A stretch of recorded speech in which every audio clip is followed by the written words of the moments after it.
Hello, Magic lovers. Today we'll be discussing David Blaine's two-card Monte and my favorite way of performing it. Hope you enjoy. Today we'll be using the Black Lions playing cards for this demonstration. I see it pretty fitting considering it's a David Blaine deck, and this effect is one of the effects that made David Blaine very famous.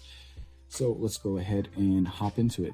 So I like to explain to the spectator that we'll be doing like a demonstration, right? This demonstration is going to be very similar to pickpocketing. And then I ask them, have you ever wondered how magicians swap out playing cards? This usually piques their interest. And I tell them to hold their fingers out just like this. I'm going to have them pinch this card, usually from this direction. So I'm going to use this box since I don't have a helper or spectator actually here. I'm going to use that box, for example, and just pretend they're pinching that card just like that. I would then show them that I have an ace of hearts over here on this side. Now, what I would do is tell them if I were to take that ace and take the card and go like this, right? And swap out the cards, just like so. Those cards swapped and swapped back. They usually say to themselves, no, it didn't. And then they take a look. And I say, well, you're absolutely right. Nothing got swapped out. However, if I were to actually swap out the card, which then I actually swap out the card, and then I tell them, since I swapped out that card, right? You know that you're holding the red ace, and I am simultaneously holding the black ace. And if I put that other ace on top, just like so, would you be able to tell the difference between the black ace and the red ace?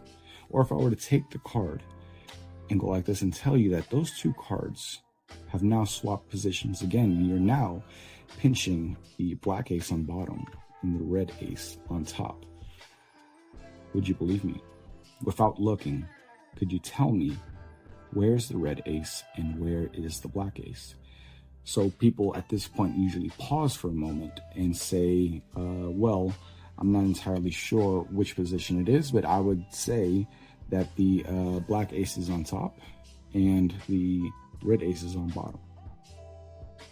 This is the important moment in this trick where you pause and you give it a few minutes to breathe. Kind of like comedy, timing is everything. You give it a few minutes to breathe, and you tell them, take a look. To which they'll see both cards have been swapped out. And you explain to them, that is how magicians swap cards. So let's get right into learning how this effect is achieved. There's a couple of moves, nothing too hard actually, if you have a good little setup when approaching your spectators. Now, you're going to need a small setup of cards, which I would refer to as a small stack of 4 cards. And your 4 cards need to be set up just like this,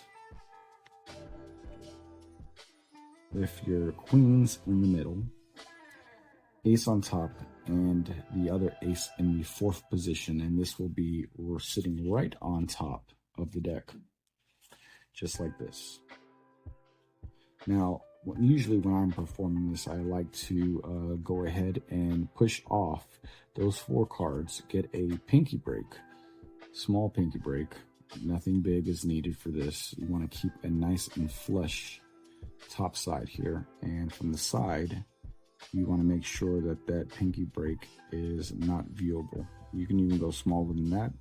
I usually do something around here, and you cannot see anything from the side, but for demonstration purposes we're going to make it a nice little large gap there, just like so. All right, usually I start off by just pushing off that first top card and showing them the ace.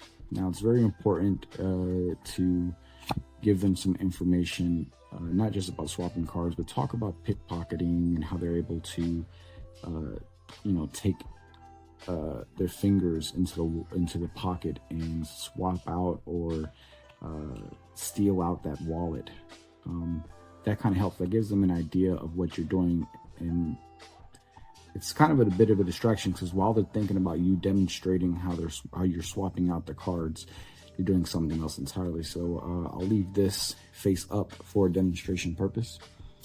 So you're then going to do a triple lift, and I already have that break. So as I'm doing this triple lift, I like to sort of take the card to the side here and just hold it in this position. And if you hold this straight flat to their face, they won't get any view here. And you want to kind of bend the card a little bit like this, so you keep everything nice and tight and flush. And once you're holding this straight, you cannot see anything. It looks very clean, very clear.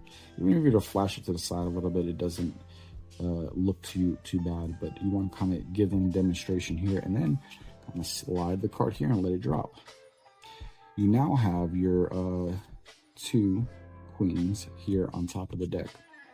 And the first step of this is to make them believe that this is the red ace of hearts. So let's turn this over.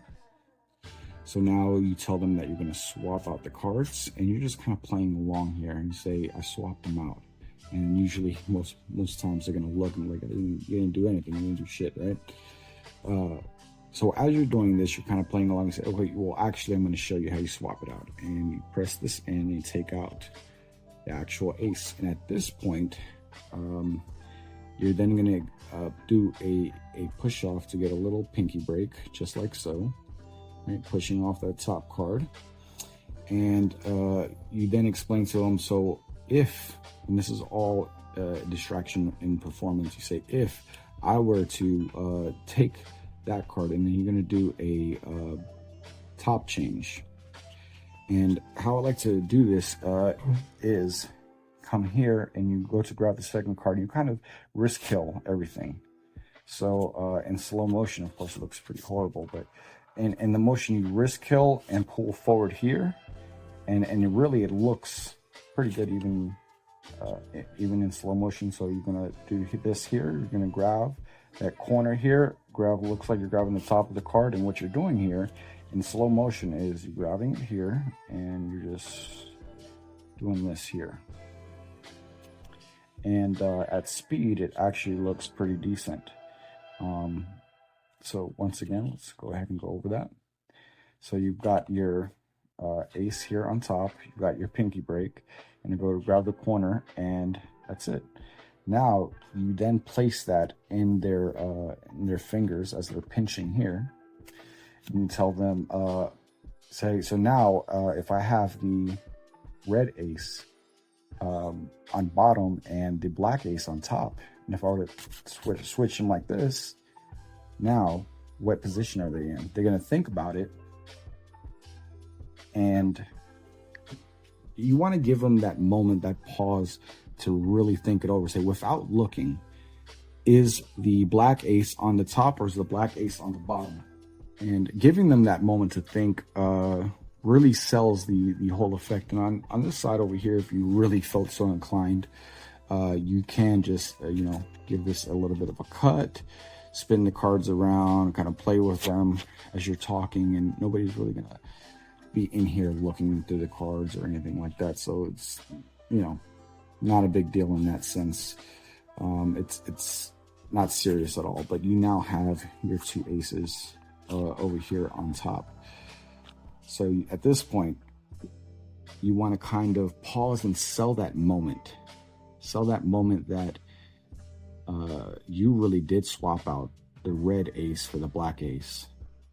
And most of the time you wait and you kind of pause, and sometimes you got to irk them because you told them not to look earlier. You got to irk them a little bit. Go ahead and take a look after you've already explained which one do you think is on top, which one is on bottom. And when they do turn these cards over, man, it's a real miracle that happens in their hands. Magic lovers, don't forget to like, comment, share, and subscribe.